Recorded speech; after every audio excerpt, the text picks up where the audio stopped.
subconsciously they are starving to hear your energy that's going to help them know that everything's going to be okay.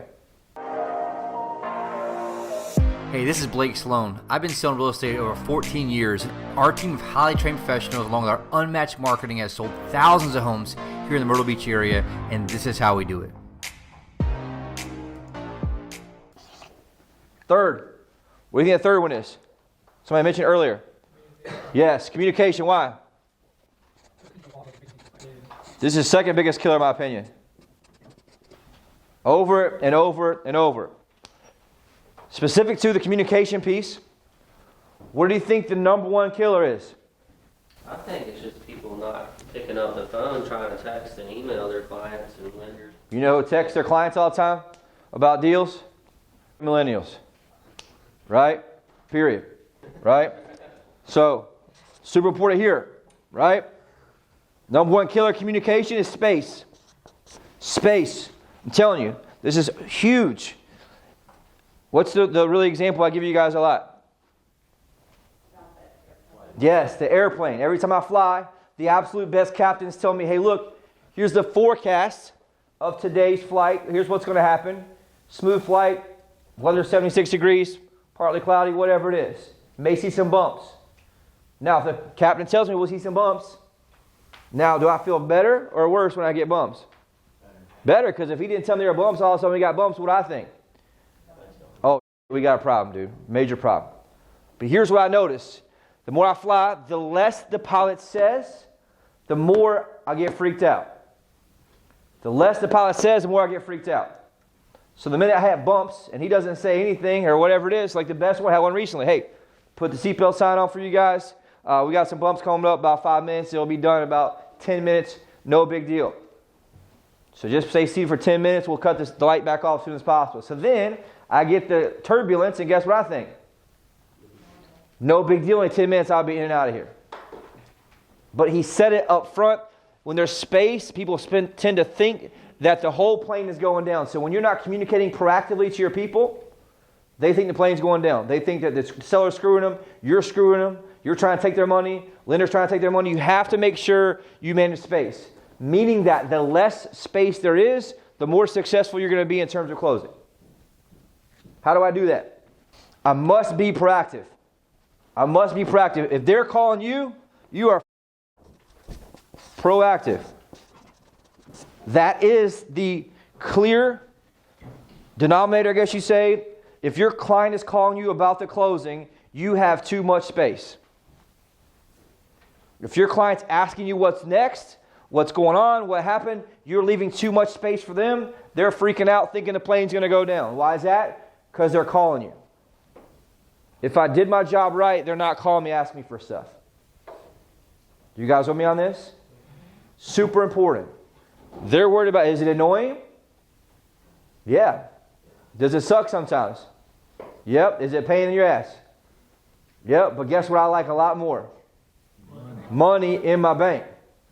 Meaning that I don't want to do all this work and show all these houses, write all the contracts for the deal to fall through at the end. So I must be proactive in my communication here. This is number one piece people screw up on. Why? They get lazy and your people feel like you've abandoned them. And all of a sudden, all the emotion from 1 and 2 comes in. It shoots to the roof and all of a sudden it's hard to stop. Once they turn on you, it's very, very difficult to get them back. Very difficult. Because the way they see the world, the way they see you is now tainted, and everything you do is still going to be tainted. 100%. This also is going to be response. Proactive also means what Barron talked about a minute ago is that you do what? Pick up the phone and talk to them. Why? They want to hear your voice telling them everything's good to go. Everything's fine and everything's going to be okay. They need to hear your voice. They need to hear your reassurance. Subconsciously, they are starving to hear your energy that's going to help them know that everything's going to be okay. So important. Now, let's say, well, they're texters. What do I say? Hey, can you call me real quick? Hey, Alex, I know you mostly like to text, but just know there could be some turbulence here. through getting a deal closed. And I just want to make sure that we can communicate clearly, because I know sometimes it's hard to understand how the energy and how the tonality of text messages are. Is it okay with you if I just call you every time? Yes. Can you make sure you answer the phone for me every time? Yes. Right? That makes sense? When you text people about deals and issues and problems, what happens? They misread it. They misunderstand it. They still get scared. They think, what's he avoiding? What are they not saying? Right? I've got to make sure that I have this piece. I'm very proactive in my response. So if I'm in a place of fear, right, and scared, and I read your text message in a place of fear, what do I think? The plane's going down. Oh man, they said this. Oh, that means there must be other things going on they're not telling me about. Right? What's this shite you're trying to do to me? But if I go on the phone and say, hey, no big deal, everything's good, make sure you're good to go. Everything cool? Yep. All right, whatever it is. It makes a big deal from that scenario. One of the biggest complaints I get from people who are actually clients of yours who call me to complain, what do you think they complain about? Communication. They got ghosted. They didn't get responded to in time. It took you 2 days to get back to them. They haven't heard from you. It's always what they tell me. They try to get out their agreement. But it's important to understand space kills deals. 100%. Right? Third piece of this. I must get very good at the reframe. What do you think reframe means? Taking a negative to a positive. Yep. How do I do that? So let's say that they get worried about stuff. There's going to be problems that come up.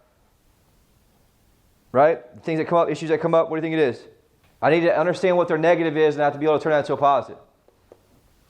Right? Very important. You guys with me on that? The reframe, and also you can make reframe can be the same one as reinforce. Hey, I know you're getting worried about this. I know you talk to your sister-in-law who's nagging you out, whatever it is. Right? Have you considered you made the best decision you ever can? Right? We're getting you sold so you can move to Florida. We're getting your dream house here. We're going to get you where you can see your sunrises here. Whatever it is, you got to be able to go back and reframe, reinforce that. The last piece of communication is very important. I've got to talk about one thing. What do you think it is? Similar? Next step. What's next? Why? Yes, their brain is craving to understand and know what's next. What's next? What's next? I even had my buddy recently. Awesome clients, amazing clients, super smooth. They're wondering, what time we close it? What time is this going? They were like a month out. What time is it closing? Right? So, hey, look, no worries. We got to understand. And I told them, hey, look, here's the deal. I'd be surprised if this thing actually closes on the day it's supposed to close. If it is, that means everything went amazing and I did a fantastic job. But right now with COVID-19 and everything else, nothing's closing on time. So don't even expect it to even close on time. But when we get some final information, a final loan package, the attorney's going to call you and schedule a time for you based on what works best for you. Does that make sense? So, hey, look, looks like we're at this next. We got the next. We got the loan approval coming up, termite inspection coming up. You know, it happens all the time. You got to tell them what's next. What usually happens for listings, they do a buyer inspection, and all of a sudden they get another request for inspection. What do they say? What is this? I already have my inspection. What is this, right? So we have to say, look, next is going to be a termite inspection. That's going to come through. Don't worry about it. No big deal. Most of my clients don't have any issues. You got a termite bond, whatever it is. Whatever's next, NBD. No big deal. Hey, no big deal.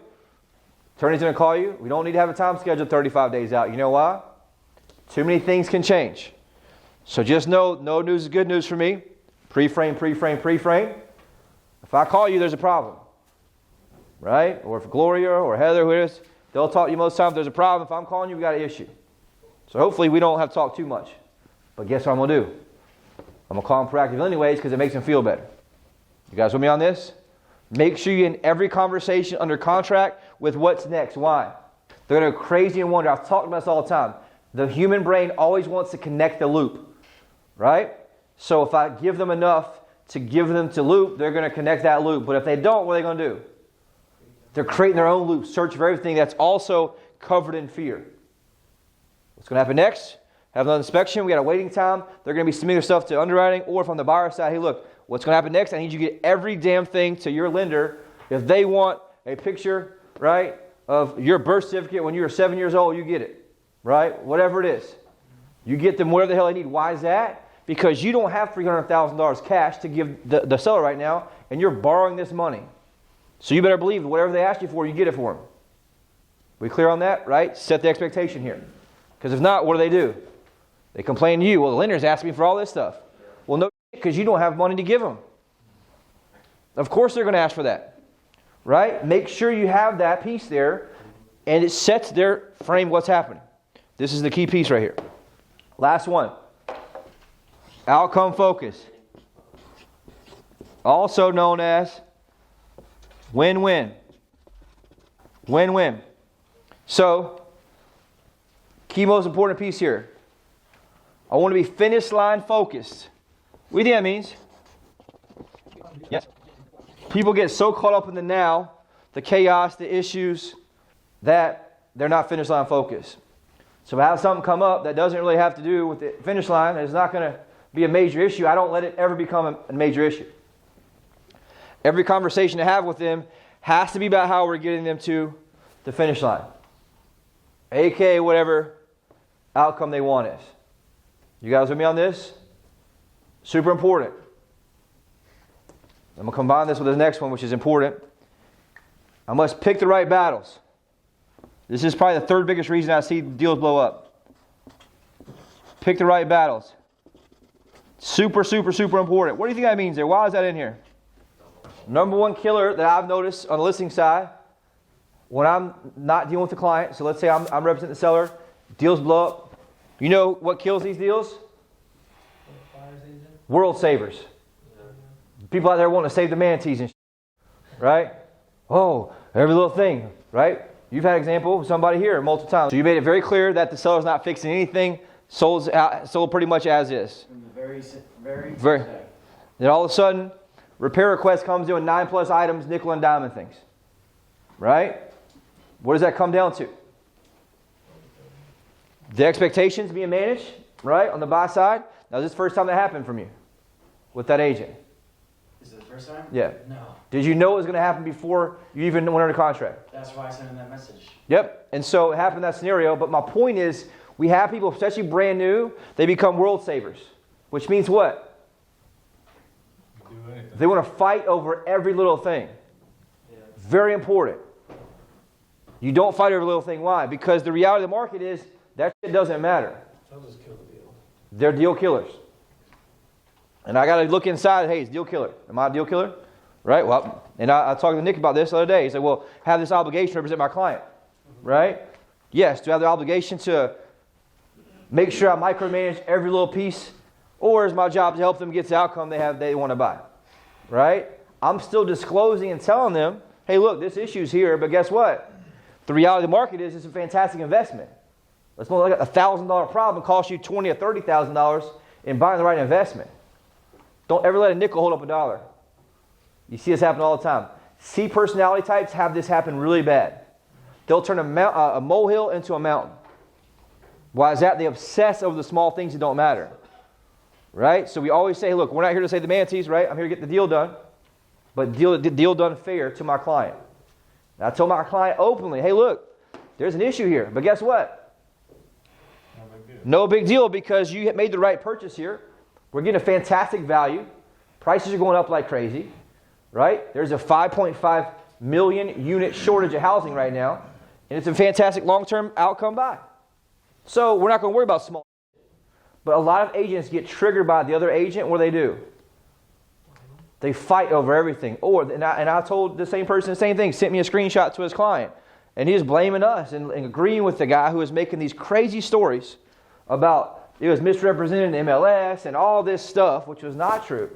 And he's over here agreeing with him in the text message. And all I wrote back is, bro, that's exactly why all your deals fall apart. Period. Why? Because they're not picking the right battles. One, with the other party. And they're not managing the expectations and the stories of the client. And the longer you let these stories go, the bigger the problem gets. But here's the deal. You can see same patterns. You know certain agents you work with, right? Across the spectrum. There are certain ones that almost blow every deal. Mm-hmm. Fighting over small things that do not matter. You want to ask your client, hey, is this worth you losing this deal for? Because you're probably going to lose it.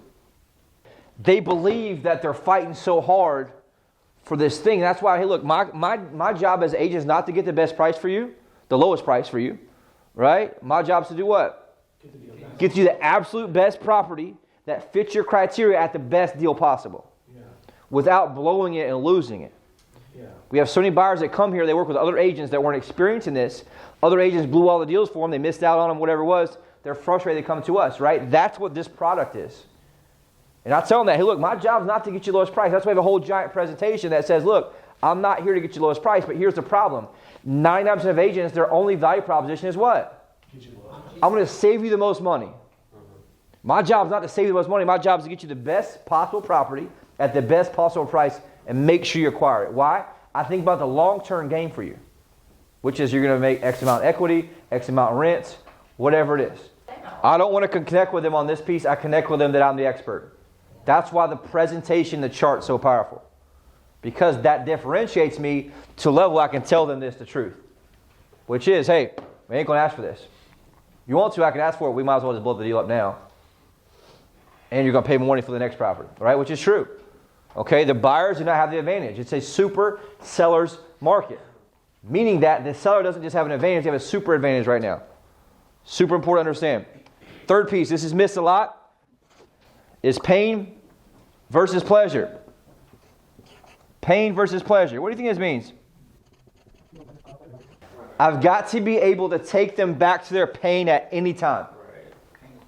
Like, are they about to be homeless? Are they about to have a Yes. baby? When they start trying to go to the wall pops and the nickel and dime me over some bull, I've got to have the power to go back to what? The pain instantly. Well, that's a great point you make there, but there's a massive problem that you're forgetting. That you're about to be homeless here in 35 days, and you're here trying to nickel and dime me over this home inspection over XYZ. But why don't most people have this? Why can't most agents do this? They don't even know the pain. How do I know that? Every deal I process every week never have the pain in it. Only ones that have the pain in it is when Joe writes it on the listing side and somebody has it and puts it in the notes. Now, if I got 20 clients or 30 clients, what are the chances that I go back and access their pain instantly? Zero. That's why you don't do it. That's why you have no leverage in the back end. I have to understand the pain and their pleasure. The pleasure is what they're looking for, why they're moving, but more importantly, what's the pain they're moving away from? Hey, that's no problem. I guess we can really worry about, these plants in the yard, or we can just stay another winter back in New Jersey when you hate it. Pull up whatever portal they're in and say, hey, they just told me when I met with them that the problem is X, Y, Z. You have to understand the pain, but I have to access this. Why? This is my biggest piece of leverage on the back end. Because guess what they all do? They'll all threaten like crazy to move out until they have fear of loss. Everyone always wants what they can't have. Right? So they want to play big shot, big shot, big shot. We'll back out. We don't need this, whatever it is. Until they what? They lose it, and then all of a sudden they get pissed, they lose it. So no problem. We can let you just back out this deal. You can lose your earnest money. Right? But what I know is when I got people who will walk away from deals with leaving their earnest money even, there's not enough leverage in their pain. If you have people walking off deals, losing their earnest money, you have no leverage on them. You have to understand the pain. If investor side, what are the returns you want? How much longer are you going to wait? How much are you going to lose? Right? There's multiple different layers here in that scenario. Oh, the HOA lady at bar says this to me, right? Go back to their pain. It has to go pain to pleasure. Very important to understand that. Right? So what's the note for you guys? You got to make sure you keep the notes and have the leverage here. I've taught this 10 times. Nobody does it hardly. Last piece here, very important. 2 things. I'm going to remind them 2 things. Number 1 is I care. You have to keep doing this from A to Z. Their fears, their emotions, and their stories are trying to justify why you're not along with them with what they want. Get this all the time. Well, I feel like you're working for the seller. Well, I feel like you're working for the buyer. Say, hey, well, Joe, the reality is, most important thing is I'm doing this because I care about you and I care about the outcome. What I find is most people want to fight so hard about things that don't even really matter, they cost themselves the deal. And so John will be okay without this deal if it doesn't close because I got 15 other ones pending. But more importantly, I'll care about you and I care about the outcome. So the last thing I'm doing, as you and I both know, I could care less about the seller. What I tend to find happens is buyers are in your situation, rightfully so, very, very emotional about their purchase. and they're scared, and they're having all these things come up. They got negative people talking to them, and every little thing that pops up, they think is a major deal. My job here is to help you understand it's not a big deal, that we can get to this outcome successfully and actually get you what you want. And people only want to know that you really care about them. Now, here's the thing. When I'm fighting them on things that they're fighting that are dumb, it's going to seem like that sometimes. So I'm going to say, look, I care about you. That's why I'm telling you the truth. Joe, most agents can tell you what you want to hear. Like I told you when we first met, I'm going to tell you what you need to hear. Why is that? Because I care about the outcome. Right? Very important. Last second piece here is I have to remind them why. Which is also back to the pain and pleasure piece. But I got to do this over and over. Yep. Now, if I don't remember why, I can't do that. That's why more of my deals are going to fall through. Is there one main reason deals fall apart? No, it's a combination of 3 or 4 or 5 things unchecked. And so this framework allows me to have them in a way that are checked that keeps me from having to have those issues.